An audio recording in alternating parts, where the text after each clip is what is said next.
Nizami Gəncəvi əsərlərində bəsirət, yəni dərin idrak və mənəvi gözəllik anlayışı xüsusi yer tutur.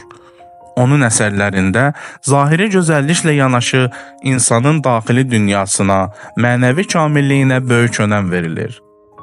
Xüsusilə Xosrov və Şirin, Leyli və Məcnun və İskəndərnamə kimi əsərlərində bəsirət, hikmət və əsl biliyin mahiyyəti açıq şəkildə vurğulanır.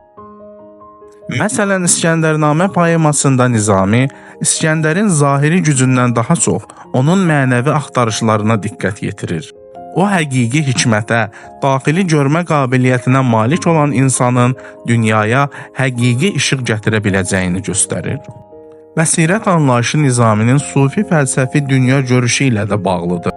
O, zahiri aləmin faniliyini və insanın mənəvi tərəqqisinin əhəmiyyətini qabardır.